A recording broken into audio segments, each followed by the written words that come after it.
तब वो देवी कहती है, स्वर्ग की अप्सरा उर्वशी, बोलना क्या कहती है, मूर्खो सीन पसार्दूला ज्ञानम पुत्रा गतम तवा क्वापि सख्यम न च स्त्रीणाम मृगाणाम निव पार्थिवा।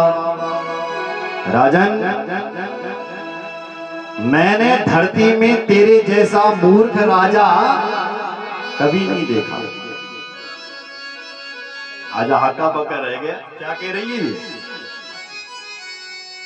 क्या तो बुलानी, बोले मैंने तेरे जैसा मूर्ख राजा धरती पर पहले नहीं देखा, तुझे मुझे तो महामूर्ख दिखाई दे रहा है। राजा ने कहा ऐसा क्यों कह रही है, मैं मूर्ख कैसे? वो अप्सरा कहती है, उर्वशी कहती है, देख पराया स्त्री को अपनी समझ लेना ये तेरी महान मूर्खता है। तुझे पता होना चाहिए राजन कि पराया स्त्री कभी भी अपनी नहीं होती है, और यदि कुछ क्षणों के लिए बन भी जाती है तो तब तक बनती है जब तक उस पुरुष के पास धन है। जब उसका धन का हरण पूरा खा पी लेती है तो उसको पराया स्त्री छोड़ के चली जाती है। इसलिए मैं स्वर्ग की स्त्री हूँ, पराय स्त्री हूँ, तूने मुझे अपना कैसे समझ लिया? तू तो मेरे साथ ऐसा व्यवहार कर रहा है कि जैसे न विश्वासो हि कर्तव्या स्त्री सुचोरे सुपार्थिवे गृहं गच्छं सुखं छुत्वा मविषादे मन कृथा। तो मेरे ऊपर ऐसा विश्वास कर रहा है, जब तुम्हारे घर में कोई नौकर रहा दुकान पर तुम्हारा ला और तैं चोरी करी लेके दे, फिर उसने हाथ जोड़े, बोले मारा गलती हुई, और फिर तुम उन्हें नौकरी पर रखो, तो आपसे जैसा महामूर्ख कौन हो सकता है? आपको पता है कि ये चोर है, फिर भी तुम उसको अपने यहाँ रखो, तो उससे बड़ा महामूर्ख कोई नहीं हो सकता। स्त्री सुचोरे, उसी प्रकार मैं दूसरों की स्त्री हूँ, जो इनको अपना समझता है वो महामूर्ख है। इसलिए राजा मुझे लग रहा है तू महामूर्ख है, महामूर्ख है, महामूर्ख। स्वर छोड़ करके चलिए। सूत जी कहते हैं इसलिए व्यास जी को ये ध्यान आ रहा है कहीं मेरे साथ ये ना हो जाए जो पूर्वा के साथ हुआ था। ये जो मैं स्वर्ग की देवी को, इसको गिरताज जी को देख रही हूँ, क्या ये मेरे को ऐसी छोड़ के तो नहीं जाएगी जैसे उर्वशी पूर्वा को छोड़ करके गई थी? मेरे साथ ऐसा तो नहीं होने वाला। समय बीता महाराज, गिरताज जी एक कन्या के रूप में आई और सूत जी बोल पड़े, दृष्ट्वा ताम सितापांगी व्यासा चिंता परो भवत किम करोमि न मे योग्या देवकन्येयमप्सरा। अब मैं क्या करूं, क्या मेरे साथ होगा? ये सोच ही रहे थे कि तुरंत एक तोती रूपी सुको जाता करणी गर्भ संभवा द्वितीयोग्नि दिव्यर्थम दिव्यमानम स्वतेजसः। तुरंत एक तोती व्यास जी के आश्रम में आई और उस तोती ने एक बालक को जन्म दे दिया और उसी का नाम हो गया शुकदेव। बोल शुकदेव भगवान की जय। तोती के गर्भ से सुखदेव जी का जन्म हो गया। जब व्यास जी के पुत्र सुखदेव जी का जन्म हो रहा था ना, तो लिखा है धरती पर 3 चीजें चल करके आई। क्या क्या? अंतरिक्षा पपातोभ्यां दंड कृष्णा निजम शुभम कमंडलुस्तथा दिव्या सुकस्यार्थे दुजुत्तमा।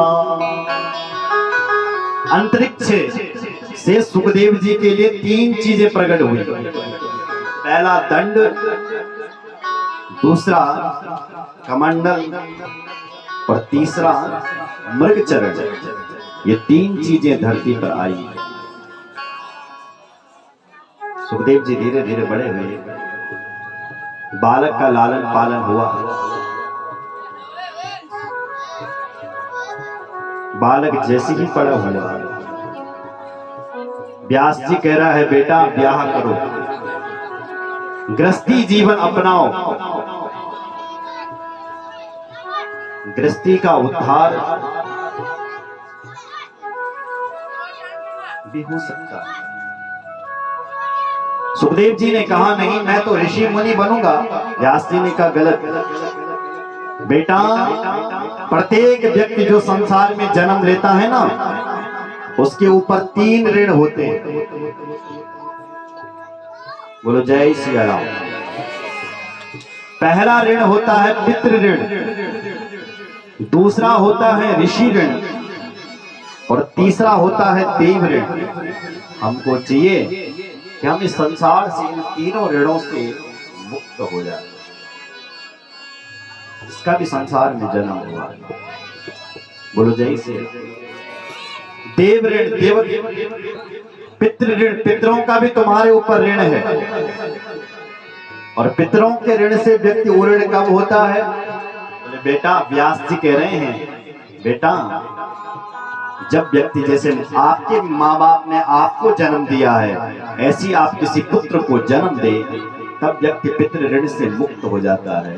ऋषि ऋण, ऋषियों का किस बात का ऋण है? व्यास जी कहते हैं हमारे ऋषियों ने आध्यात्म की खोज की है, और उन आध्यात्म को उन्होंने इन किताबों में लिख दिया है, शास्त्रों में लिख दिया है। हमारा कर्तव्य है कि हम इस आध्यात्म को पढ़ें। पढ़ेंगे यूं किताबें तो सुना, इन कथाओं को सुने। जब हम इनको सुनते हैं तो हम ऋषि ऋण से मुक्त हो जाते हैं। और तीसरा ऋण है देव ऋण। देवताओं का किस बात का ऋण है? देखो, भगवान सूर्य आपको प्रकाश दे रहे हैं, देवराज इंद्र आपके लिए बरखा कर रहा है, वायु देवता आपको ठंडी ठंडी हवा दे रहा है, वरुण देवता आपके लिए पानी का प्रबंध कर रहा है। क्या किसी देवता ने आपसे बिल मांगा है कभी? सूर्य भगवान ने ये कहा है कि मैं तुम्हें दिन रात प्रकाश दूं, तुम मेरा बिल दिया नहीं मांगा। लेकिन बिजली का बिल तुम जमा नहीं करोगे, कनेक्शन काट दिया जाएगा। ऑक्सीजन, वायु देवता ठंडी ठंडी हवा भेज रहा है हमारे लिए, लेकिन जब वायु ही खत्म हो जाती है तो आपने देखा कनक है लोग तड़पने लग जाते। ऑक्सीजन इतनी महंगी मिली और भगवान हमारे लिए फ्री में भेज रहा है। इसलिए ये देवता लोग जो हमारे लिए चीज भेज रहे हैं ना, जैसे बरखा कर रहे हैं, उजाला भेज रहे हैं, पानी भेज रहे हैं, हवा भेज रहे हैं, कभी भी बिल नहीं ले रहे। तो इन देवताओं का भी एक बिल है, क्या? इनकी कथाओं को करवाना। जब आप देवताओं की कथा करवाते हैं तो देवता प्रसन्न होते हैं कि हमारी पूजा बढ़ लगी, हमारी आरती बढ़ लगी, हमारी कथा बढ़ लगी, मटना।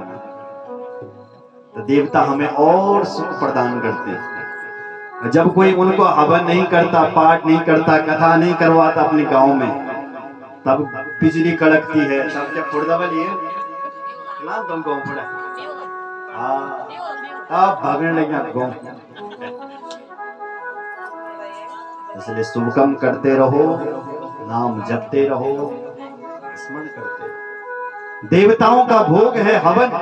सूर्याय नमः स्वाहा, चंद्रमसे नमः स्वाहा, वायवे नमः स्वाहा। जब हम इन देवताओं के लिए हवन करते, पाठ करते, पूजा करते हैं तो हम देव ऋण से मुक्त होते हैं। इन देवताओं का जो हमारे ऊपर ऋण है, यानी कर्जा है, एक कर्जन हम मुक्त हो जाए,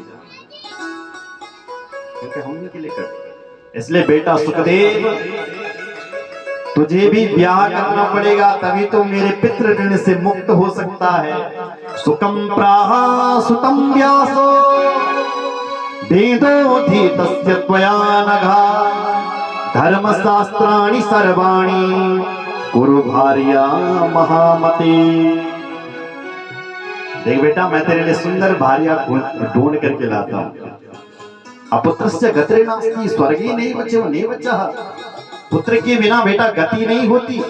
इसलिए मैं चाहता हूं कि जैसे मैंने ब्याह किया घृताची नाम की अप्सरा से, और मैंने सुखदेव तेरे जैसे पुत्र को जन्म दे दिया, ऐसे मैं चाहता हूं कि तू भी ब्याह कर। लेकिन इतना हठी था वो बालक, अपने पिता से बोला बिल्कुल नहीं, मैं ब्याह नहीं कर सकता, मैं तुम्हारे इस गृहस्थी धर्म को स्वीकार नहीं करूंगा। मनुष्यां दुर्लभम प्राप्ते वेदांत शास्त्र सिद्धि च बदते नित्य संसारे को विमुच्यते इति मानवः। पिताजी समझाते हैं, बेटा मुक्त हो जाएगा, लेकिन व्यास जी मेरी मुक्ति नहीं होगी। पिताजी व्यास जी कहते, बेटा ये बात मत बोल, गृहस्थ आश्रम में रह करके भी व्यक्ति की मुक्ति हो सकती है। न गृहे बंधनम नागानां बंधते न च कारणम मनसा येन विद्रमुक्तो ग्रस्तोपि विमुच्यते। ग्रस्त व्यक्ति भी मुक्त है, वो भी एक संत की तरह, एक सन्यासी की तरह अपनी मुक्ति का दरवाजा खोल सकता है। ग्रस्त धर्म में रह करके भी वो मुक्त हो सकता है। गृहस्थी के कुछ धर्म होते हैं, उन धर्म के हिसाब से चल रहे तो वो भी किसी सन्यासी से कम नहीं होता। गृहस्थ का धर्म है कि उसके घर में न्याय का पैसा आए, अन्याय से मत कमाओ। अगर गृहस्थी व्यक्ति न्याय से कमाता है तो वो किसी संत के बराबर। गृहस्थी का दूसरा धर्म है कि हमेशा अपने पितरों के लिए श्राद्ध करे, तर्पण करे, पिंडदान करे। गृहस्थी का तीसरा धर्म है बेटा हमेशा सत्य बोले। गृहस्थी का चौथा धर्म है बेटा तराजू पर कम कभी ना दे, ज्यादा भले ही दे दे पर कम नहीं होना चाहिए। हे बेटा गृहस्थी का पांचवा धर्म है कि कभी सूतक पातक का विशेष ध्यान रखे। जो लोग सूतक पातक का ध्यान नहीं रखता है, ऐसे घर में अकाल मौत होती है। इसलिए सूतक पातक का विशेष ध्यान रखना चाहिए। जो लोग सूतक पातक का ध्यान नहीं रखते, उनके घर की मूर्तियां खंडित हो जाती है। बेटा रसोई पवित्र चाहिए, हिंसा नहीं होनी चाहिए। जीवों के लिए भगवान ने आहार बनाया है, अन्न दिया है, ये मांस खाने लगे। बोलो मांस तो असुरों का आहार है, ये तुमने खाना शुरू क्यों कर दिया? वारुणी प्रण लगा, वारुणी। बताओ ये मनुष्य है, ये जानवर और जानवर यो से अच्छा तो राक्षस वाला। अगर तुम वारुणी का पान करते हो, मदिरा का पान करते हो, तो इसका मतलब यह है कि तुम कलयुगी राक्षस हो, क्योंकि राक्षसों में कोई सिंह नहीं होते। राक्षस कौन होता है? जो वारुणी का पान करता है, जो मदिरा का पान करता है, वो राक्षस है। मां नहीं, मात पिता नहीं, देवा। जो शंकर भगवान को भगवान नहीं मानता वो असुर है। जो माँ को माँ नहीं मानता, पिता को पिता नहीं मानता, वो असुर है। गुरु पर भगवान की दृष्टि नहीं रखता, अपने देवी देवताओं को नहीं मानता, वो असुर है। कलयुग बनाओ का रंग जय का घर में ये चार चीज रंगी। श्रीमद् भागवत ने कहा द्यूतम पानम स्त्रिया सूना यत्रा धर्मस चतुर्विदा। द्यूतम, जो लोग जुआ खेलते हो, और इस रेखा पट्टी में तो सबसे ज्यादा जुआ खेलते हैं लोग। मत थे नया पट का कथा कर और तब स्कूल पे चढ़ छोटे छोटे बच्चे पास मोड़ क्या करूंगा पत्ता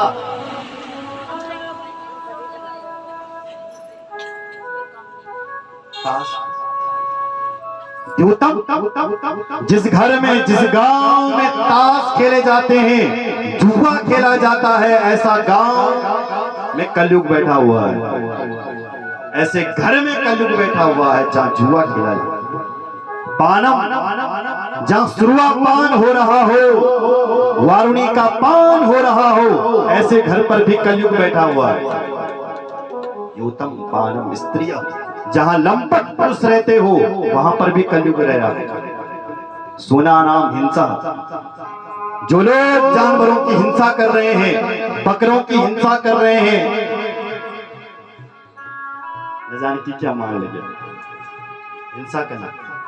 आजकल तो लोग भी मंत्र बने कि महाराज देवता मांगने लगे, हमारा भैरू मांगो भैरू। देवताओं को बदनाम करने वाला मनुष्य, तेरा भैरव मांग रहा है, ये कौन से शास्त्र में लिखा है ये बता, कहां लिखा है ये बात, कौन से शास्त्र में लिखी है बोल। कोई देवी देवता बकरा मांग रहा है, ये कौन से शास्त्र में लिखा है। हमारा तो वेद कह रहे हैं, उपनिषद कह रहे हैं, परोक्ष पादो वेदो हम बालाना मनुशासनम। वेद भगवान कहता है मनुष्य तेरे पैर के नीचे जो चींटी मर रही है उसको भी मत मार। वो वेद भगवान के वो शास्त्र तुम्हारे लिए कैसा कहेंगे कि तुम किसी बकरे की गर्दन को उड़ा दो। वेद भगवान परोक्षवादी है, वो कभी नहीं कहेंगे तुम्हारे लिए।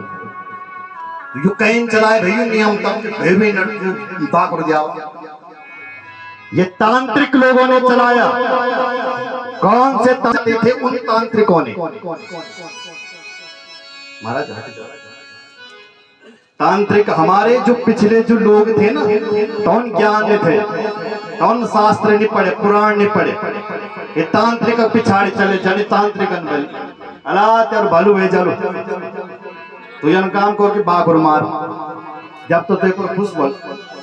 तांत्रिक लोग कह रहे हैं ऐसा। ये तांत्रिक लोग अपनी तंत्र विद्या को सिद्ध करने के लिए बलि देते हैं।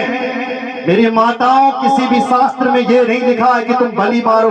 तांत्रिक लोगों के लिए लिखा है, पर वहां पर भी तुम बकरे की बलि दो ऐसा नहीं लिखा, अपने अंगूठे की बलि दो। यदि तूने तंत्र विद्या को सिद्ध करना है, तांत्रिक, तुझे यदि अपने देवता को सिद्ध करना है तो काट अपना अंगूठा और चढ़ा खून, तब अपने देवता को सिद्ध कर। उस मूर्ख ने क्या किया? अपना अंगूठा तो काटा नहीं, निर्जीव पशु को काट दिया, निर्जीव बकरे को काट दिया, उसकी बलि दे दी। किसने सिखाया तुझे ये? तो कह रहा है देवी मांगने की। आजकल लोग देवी देवताओं को भी बड़ी बदनाम कर रहे हैं। काली, कलकत्ता में रहने वाली, क्या नाम है महाराज देवी का?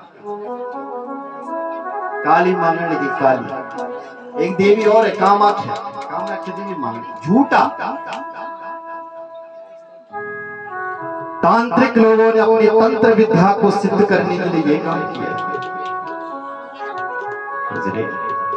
ये जो भी नियम चल रहा है, जो भी प्रथा चल रही है, बिल्कुल ये बंद होनी चाहिए। क्यों होनी चाहिए? क्योंकि उस समय तुम कुछ जानते नहीं थे, क्योंकि तुमने भागवत की कथा नहीं सुनी थी, राम कथा नहीं सुनी थी, तो तुम मुक्त जनितो तांत्रिकन बल तुम तनुकरिल। अब तो तुमने राम कथा सुन ली, अब तो तुमने भागवत सुन ली, अब तो ज्ञानी बने। उस समय शायद कथा नहीं होती होगी, उस समय ये प्रथा चली होगी, अब तो जगह जगह कथा हो रही है। अब तो धर्म की धड़कन चल रही है। यदि अभी भी यदि हिंसा बनी रही तो आपसे बड़ा पापी कोई नहीं है। वो जैसी भगवान स्वयं कहते हैं जो प्रथा चल रही है इस प्रथा को बंद होनी चाहिए। स्वयं भगवान कृष्ण ने कहा है, पिताजी ये जो तुम देवराज इंद्र की पूजा करने की जो प्रथा चलाई है तुमने, इस प्रथा को बंद करो। और पूजा ही करनी है तो गौ पर्वतः, गौ माता की पूजा करो, मेरे पर्वत गोवर्धन नाथ की पूजा करो। ये जो इंद्र की पूजा की प्रथा चल रही है इसको बंद करो। उसी प्रकार ये जो तुम्हारे गांव और अन्य शहरों में, अन्य क्षेत्र में जो ये प्रथा चल रही है कि बलि दो, इसको बंद करो। झूठी प्रथा है, ये तांत्रिक लोगों ने चलाई हुई प्रथा है, ये बंद होनी चाहिए। उसकी जगह पर अपने अपने गांव में कथा कराओ और सत्कर्म का ज्ञान बांटो। बोलो जय श्री राम। सारे काम बन जाएंगे तुम्हारे, सारे देवी देवता खुश हो जाएंगे तुम्हारे। इतना ही नहीं, आजकल तो हमारे यहाँ तो बहुत कम है, शायद ज्यादा शादी विवाह भी हो तक भी काटने लगे। महोत्सव है ये, विवाह महोत्सव नाम लिया है इसका। या गणेश ही पूजने लगे। ब्राह्मण जब तुम बुलाना, एक वेद पाठी ब्राह्मण को तुम अपने घर में बुला रहे हो, उससे गणेश पूजा रहे हो, गणेश के साथ साथ तुम बकरे को काट रहे हो। बोलो क्या गणेश पूजना होगा? बिल्कुल नहीं, वहां तो कलयुग पूजा जा रहा है। तुम्हारे घर में तो राक्षस आ चुके हैं, वहां गणेश नहीं था। कौन है? एक तरफ शादी ब्याह में गणेश को पूज रहे हो, दूसरी तरफ तुम वारुणी बांट रहे हो, दूसरी तरफ तुम मदिरा बांट रहे हो, मांस बांट रहे हो, क्या लगता है आपको कि तुम्हारा भगवान तुम्हारे डर वाला आया ही पूजा? वहां बिल्कुल नहीं, वहां तो राक्षस आ रखे हैं। इसलिए मेरे मोटना वासियों, बंद करो ये प्रथा, बंद करो। बोले नहीं आना शादी में, मत आ, तू अपने घर रहे। लेकिन हमारे यहाँ ये प्रथा नहीं चली। हमारी माताएं तो फिर भी अच्छी है, हमारे भाई लोगों को सुधारना पड़ेगा इनको। ये जो नौजवान है,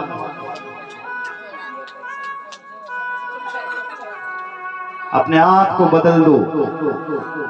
आप जैसा इंसान भगवान ने आज तक कोई नहीं बनाया, और यदि मेरे भाई यदि बनाया है तो मुझे दिखाओ तेरे जैसा है कौन। सोचो कितनी मेहनत करके भगवान ने तुझे बनाया और तू इसको मदिरा में लगा रहा है, खाने पीने में लगा रहा है। तो करेगा क्या जिंदगी में? बोल। अरे तू वो कर सकता है जो कोई नहीं कर सकता। अपने अंदर ऊर्जा को लाओ, तुम वो काम कर सकते हो जो कोई नहीं कर सकता। बहुत उदाहरण है हमारे पास। बोलो जय सिया राम। इसलिए अपने आप को बदलो और कुछ न भक्ति का रंग अपने अंदर लाओ, और ये प्रथाएं जो बिल्कुल चल रही है ये बंद करो। बोल भक्त वत्सल भगवान की। तो बेटा सुखदेव, गृहस्थी व्यक्ति पवित्रता से रहे, प्यार से रहे, घर में अन्न, ये रसोई में माँ अन्नपूर्णा को पूजे, वहां मांस न बनाए, मदिरा न आए वहां। बस ऐसे गृहस्थी को सजा दो, तुम्हारा घर किसी संत के घर से कम नहीं हो सकता है। बोलो जय सिया राम। बहुत ज्ञान व्यास जी ने दिया, पर लेकिन सुखदेव जी ने एक नहीं सुना। व्यास जी और चलाते हैं, बेटा लगता है तू समझा नहीं अभी। अरे बेटा तू सन्यासी बन गया, सन्यासी व्यक्ति भी फिसल सकता है। हे बेटा मैं उदाहरण देता हूं, विश्वामित्र जी 3000 वर्ष तक विश्वामित्र ने तपस्या की। विश्वामित्रो महाभागा तपः कृत्वानि दुश्चरम त्रीणि वर्ष सहस्त्राणि निराहारो जितेन्द्रियः। विश्वामित्र ने 3 वर्ष सहस्त्राणि 3000 वर्ष तक तप किया, निराहार रहा, जितेंद्रिय रहा, सन्यासी बन करके रहा, लेकिन फिसल गया। एक अप्सरा आई, उसके तरफ मोहित हो गया, यहां तक कि विश्वामित्र ने उसी के साथ विवाह कर दिया, एक बेटी को जन्म दे दिया जिसका नाम था शकुंतला। शकुंतला समत्पन्ना पुत्री सुबह, शकुंतला जैसी बेटी को जन्म दे दिया। इसलिए बेटा सन्यासी भी फिसल सकता है, जब विश्वामित्र फिसल सकता है तो तू क्यों नहीं फिसल सकता? इसलिए बेटा सुखदेव विवाह करो, विवाह करो। लेकिन निमाणी मैं नहीं करूंगा। तब व्यास जी ने अपने पुत्र सुखदेव को मिथिलापुरी में भेजा। राजा जनक बोले बेटा तुम जनक के पास जाओ, मैंने जितनी बुद्धि लगानी थी सो लगा दी, अब मेरी बस की नहीं समझोने। तू जा और राजा जनक के यहाँ जा, वो तुझे समझा। सुखदेव जी अपना कमंडल उठा करके चरण पादुका को पहन करके सीधे मिथिला की ओर चल पड़े। हम भी एक भगवान के भजन की ओर चलते हैं, उसके बाद आगे की गाथा।